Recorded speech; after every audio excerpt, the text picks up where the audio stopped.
really excited to chat with y'all. We're gonna have to share a mic here, but that's okay. So to start off with, last month in Houston, the housing market saw an increase in year-over-year sales, in luxury sales, of 34%. And that is defined by homes that are over $1 million. And I just wanted to start off here by defining what luxury real estate is from a market perspective, price point wise. So maybe we can start with you, Catherine. I mean, we've always viewed it in Houston as over $1 million, right? Just like you said. I think, though, separate from price point, it has a lot to do with the location. It has a lot to do with the finish out.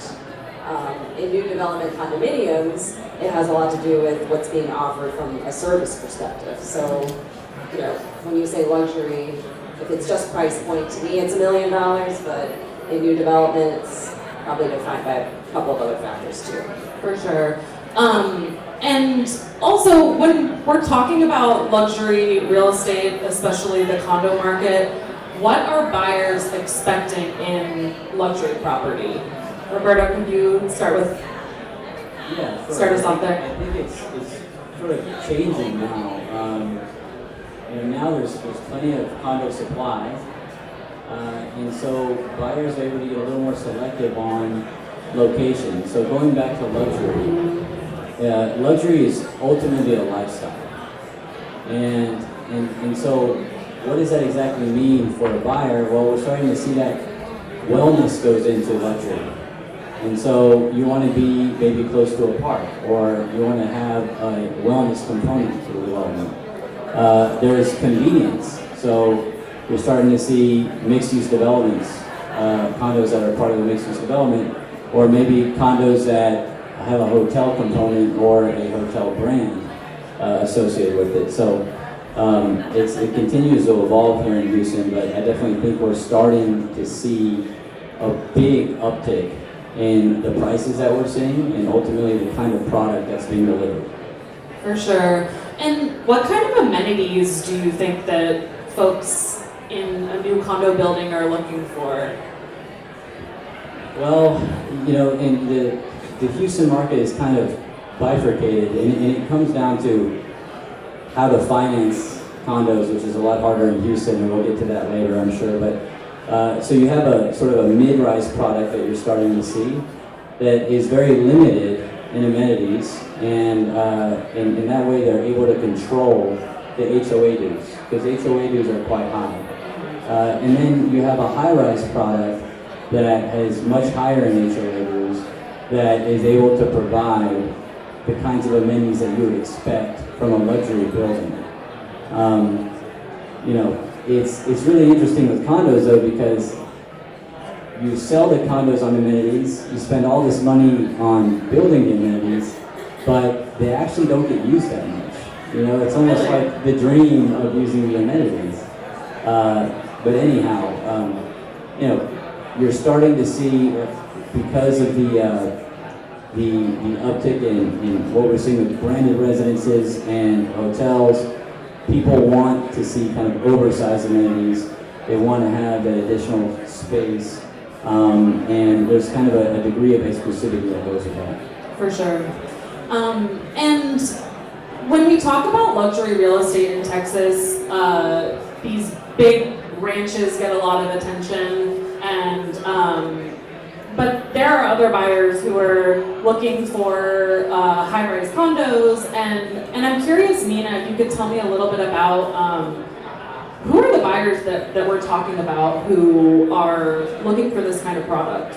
Yeah, so I think in Houston especially, it's a very unique market where you have these condo buildings that are being built, but at the same time, we have so much land in Houston. So a lot of people want to live in a house with a backyard because you can have that here in Houston. In New York or LA, sometimes that's not as available to have an affordable house with a big piece of land like you can, for instance, in Sugar Land, right? And so I think a lot of these buyers here in Houston, not only can they have a primary residence, but they can also have a secondary residence because they have the funds to buy 2 homes instead of 1. So a lot of our clients, not only do they have ranch houses, they also we have a client right now who has a secondary house in Condo. They have their primary house in Houston. But when you're looking at luxury is, in Houston, could be even a $3 million house because the cost of land and construction here is much less than in other cities. And so they have that ability to have multiple different locations of homes, which I think is very unique to Texas. For sure. And I would add to that, you know, our Houstonians love outdoor space, right? We love our animals, we love our dogs. And so condominium design has really evolved over time. We have patios that are now 2,500 square feet sometimes even 3,500 square feet. In 2016, we conceived of condominium projects that had patios, that had porch potties for animals to use the restroom on. And that's not something that you would necessarily see in New York, but we have to adapt, right? I mean, developers have to adapt to what Texans are interested in. I mean, everybody wants that gas grill on their patio. I mean, that's the reality, because we all grill for July 4th, right? Even though it's hot as heck outside. So, you know, we've got to evolve in what we provide in our condominiums. It's just a little bit different than what we're seeing in the New York space, in Miami and places like that. For sure. And shifting gears to kind of talking about the aesthetics of the condo market. You know, here in Texas, people love cowboy kitsch and kind of ranch aesthetics. What are you seeing that your buyers are looking for in terms of the look, the aesthetic, the finishes? So what's interesting is, especially in, you know, Houston, especially since we're here, you know, we're being educated in all those high-end brands now, like the Moltenis, like the Minottis, like the Italian kitchens now. And so people are wanting those types of things because it is a prefabricated item that gets put into your house. You know, and so I think that they consider that luxury because that's the experience that they want in their home. And so in terms of aesthetics, in a house is very different, and in a condo is very different, as we know, because in a condo we're very limited on space. And so everything is compact, you're multi-using rooms for multiple purposes. Where in a house, especially in Houston, you can design different rooms for whatever your needs are because we have so much land here.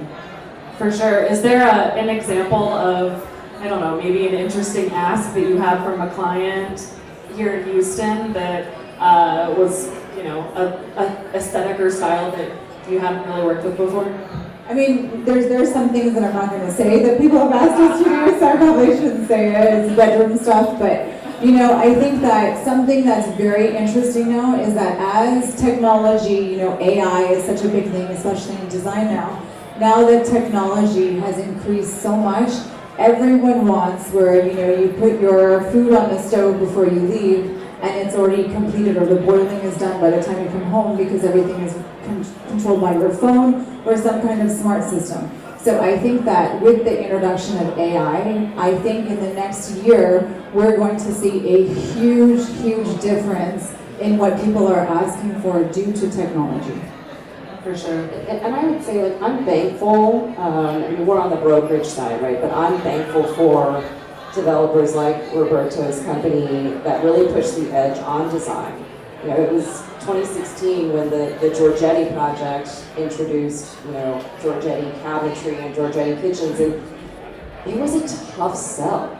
It was really tough. The quality is there. We spent a lot of money. The developer spent a ton of money putting those kitchens in, and they were high quality. But our Houston audience at the time just didn't have that understanding of that, and so couldn't see that quality. But I'm thankful for developers like Roberto's company because they're educating and they're making it, you know, where it's the level of luxury and quality because you live in such smaller spaces in condos, and so the quality of every single nook and cranny of your experience is just that much more valuable to you. Well, thank you, Gretchen.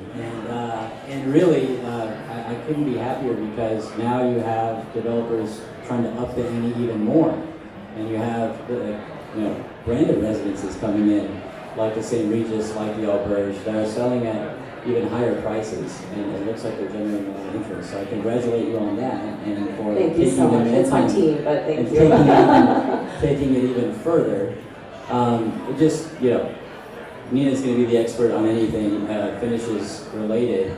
I will say that in terms of floor plans, a Houstonian,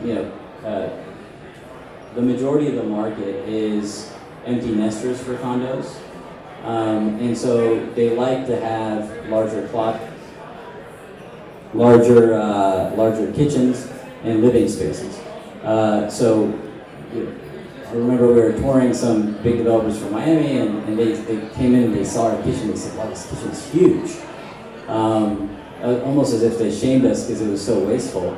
But it's what people want here. So if you're going to move from your big home to a condo, spend most of your time in the kitchen, living room, and you have to be able to fit all your stuff. So it is a little different from other markets. So I actually have a question for both of you. So my question is that since, as a designer, we go to Miami and we see the Fendi building, we see the Porsche building, we see all these branded residences, and obviously for us, it's designed by their in-house team. So the Armani building, for instance, is designed by Armani's team. So another designer can't come in. It has to be furnished and designed by Armani, as such many other of these branded residences are. So in Houston, I know that they're building new residences here in Houston, so congratulations for that. And also to you for bringing the Thompson Hotel here. But my question is that with these branded residences in an area that has so much land, where someone can have a house where their kids can play, how do you see branded residences turning out here in the Houston market when it hasn't been prevalent before? We're not used to it, but it's something that I think that people like us who are interested in design and interested in innovation want to bring. So I'll take that first, I guess.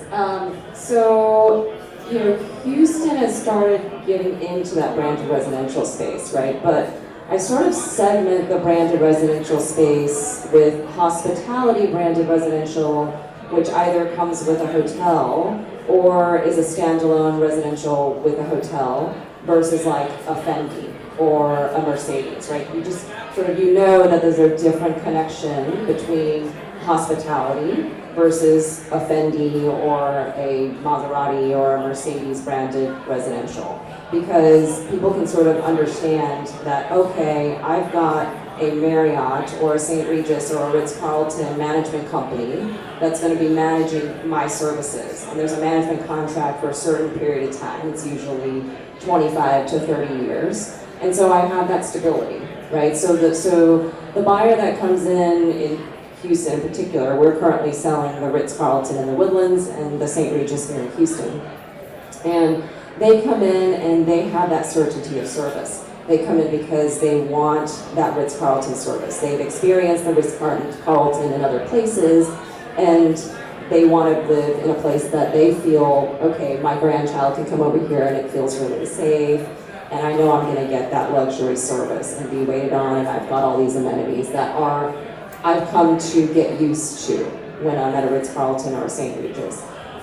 We have not yet seen the evolution to the non-hospitality branded residential. But when you look at the numbers nationwide, and this is just nationwide, right, of a regular condominium and the price per square foot sold against a branded residential, the price premium is usually anywhere from 20% to 25%.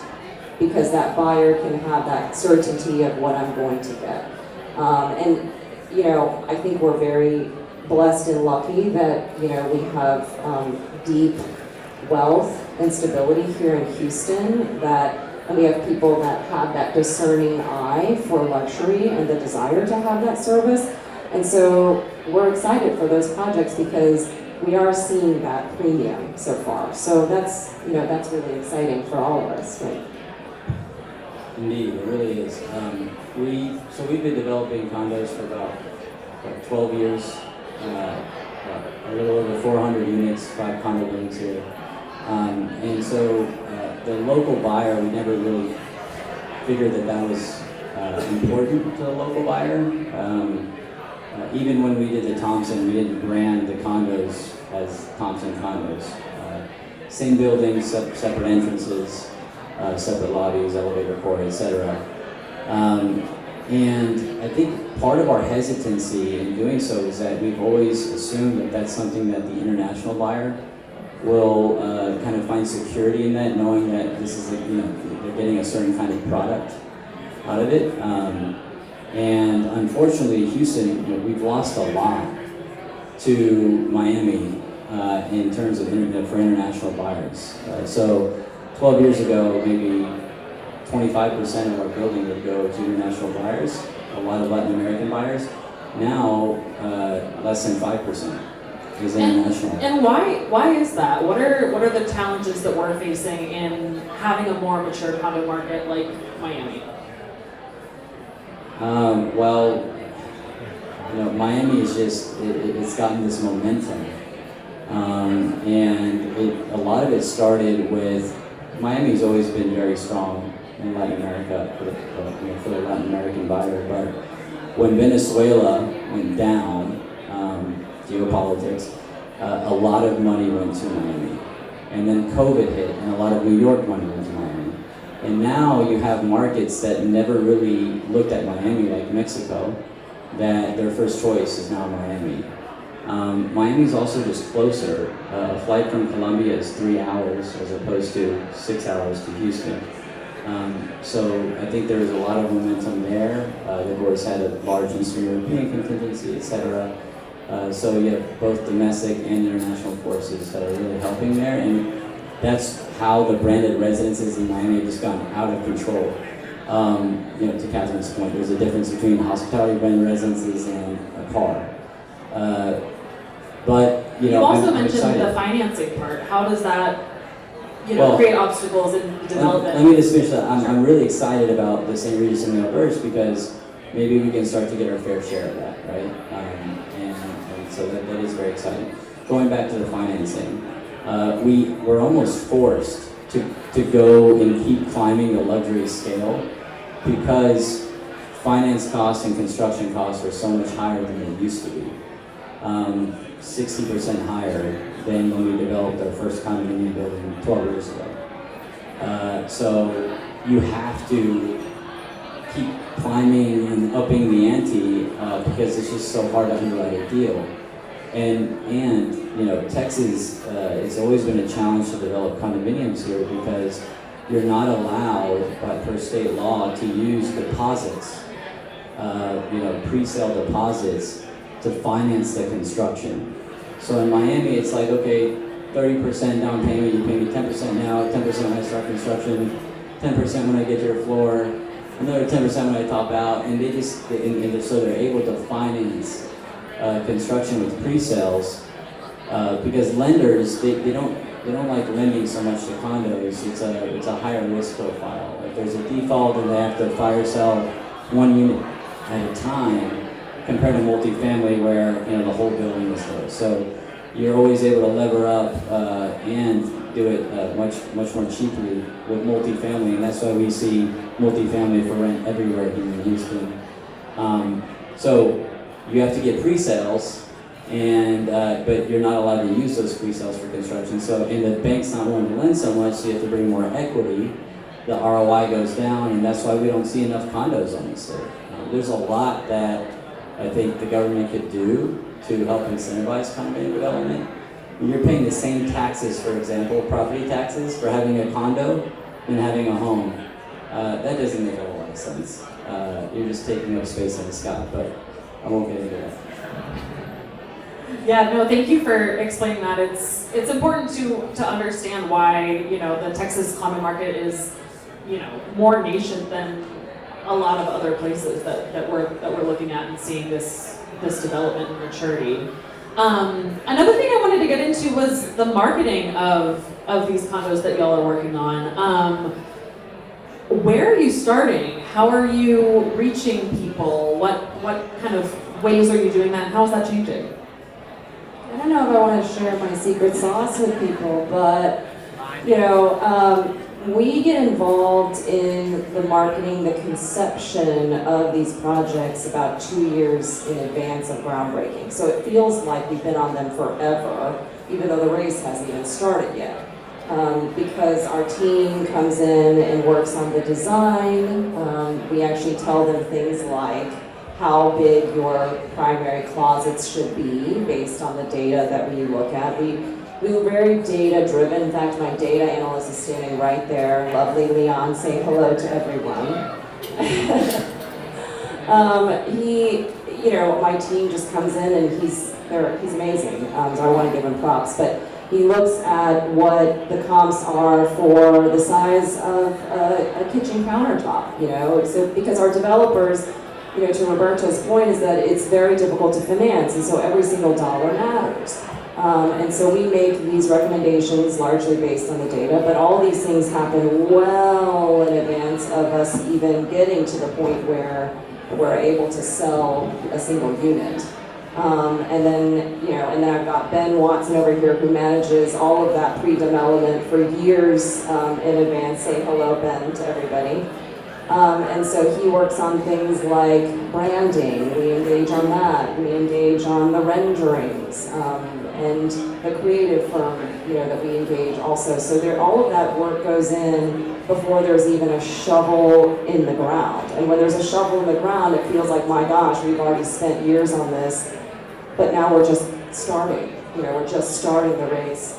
And so, of course, there's a very large budget. There's a sales trailer. We manage that whole entire budget to, reach our buyers. But there's, every single project's a little different. It's hard to say. I was just talking to Roberto just now because the Ritz-Carlton was a really unique project. Nothing like that had ever been built in the Woodlands at that price point. It was kind of unheard of, actually. I'd love to say that I'm a really great predictor of the future, but I'm not. And I don't have a crystal ball as to what we could sell or hit. And so we've made our best guess based on what we thought the market could bear and the price point. The team did, not me. These are all the amazing people that I have. And then we came up with a really strategic marketing plan to make people feel like there was scarcity. Because you have to get a little creative when you're selling something that's never been done before.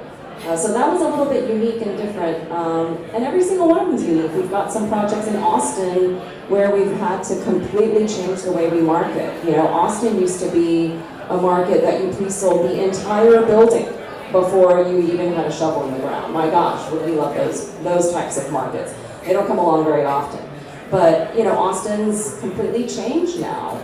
We're having to change the way that we market things. It's a lot more gritty. We're dealing with a little bit less money because the budgets, those developers aren't used to having those kinds of budgets. So, we're having to do some digital. But every project is a little bit different depending on the city, depending on the location, the type of project.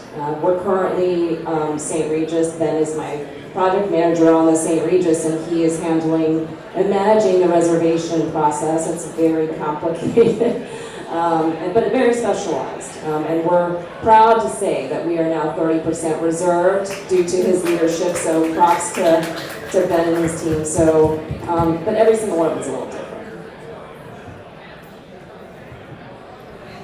Answer that as well, kind of the marketing approach? Yeah, I was just going to say, so even though we're an interior design firm, a lot of people don't know this about me, but I come from a multifamily background. So my family has been in multifamily for over 50 years. They own about 10,000 units. And so I grew up in multifamily, and that's kind of where I started designing, was remodeling multifamily stuff. And then, from there, marketing myself to become a designer, and now property. And so now we're developing our first property, which is a $20 million project under the Nina Megan name, which is, it's 19 luxury condos in the Memorial area, very close to City Center. And so even to market that, what's interesting is in that Memorial area, there is no comps for a luxury townhome. These have joined walls, whereas Memorial Green, which was built by Pelican, they are individual homes and they have more land. So we have about 1.5 acres with 19 townhomes. You can imagine they're a little cramped. but there's no comp. And so we had to create a comp to fit the market. And then in terms of marketing, you know, there's a club behind us. So we're marketing the townhomes with a pool, because it's the only townhomes probably in Houston that have a full-size pool behind it, not a residential pool, but a commercial pool, because we're using the neighboring condos HOA for their pool and pickleball court. So we're marketing that way. But then again, when there's no comp, you have to create a product and create an interest for the product to value what that number is, because we're asking for 1.2 million, which is quite a bit for a 3-story condo. But again, if there's no comps, you have to be very creative in your strategic marketing plan on how are you going to really lease them. So we're so close to city center, so we also said that we'll give you like a 1-year membership to, you know, to a fitness center, since we don't have the amenity of a gym. For sure. So we only have about a minute or two left, but I just wanted to ask a final question. You talked a bit about the bifurcation of branded condos between the hospitality and, you know, other brands, and how, you know, we're not really seeing development of a Fendi or an Armani condo project in Houston. I'm curious, you know, what you think is gonna catapult Houston into that more mature condo market where we're seeing branded projects of all different types. Well, I hope Catherine's successful. That's really it. You have to have a comp at the end of the day. We've always tried to push the needle forward, so it means a lot. You know, getting that nod of approval from my peers. We believe a lot in this city. It deserves world-class development.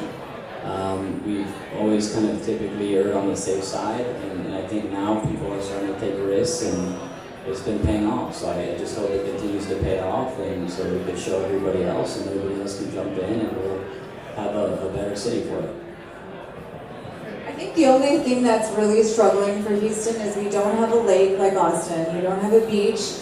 We don't have good weather. So we have to really be creative over here. You know, we named a couple of those non-hospitality brands, right? But there's really only so many. So I don't want you to give the impression that there's a whole lot more of those. When it comes to branded residential condominiums across the United States, it's still 80% hospitality versus 20% of the other types of brands, right? And that I think, again, no crystal ball here, but you know, I think it does require the evolution of that branded condominium being very, very successful. Hopefully, my team, like Jim Jacobson, is leading sales for us. Hopefully, you're ready to sell all these branded residentials. But you know, I think it requires that evolution and the wildly successful hospitality brands, and for people to feel like, wow, okay, that resonates with me, and I'm willing to pay that premium. Now, I don't have a crystal ball, but again, 80% is still hospitality, so it may take a while. If you're waiting for Fendi, it may be a bit. Well, thank you all so much for joining us today. Let's give these folks a round of applause. They were fantastic, and it's great to just hear them dialogue and get some of their insights about the market. So thank you all so much. We really appreciate it, and thank you all for coming today. It's been great. Thank you. Thank you, Jess.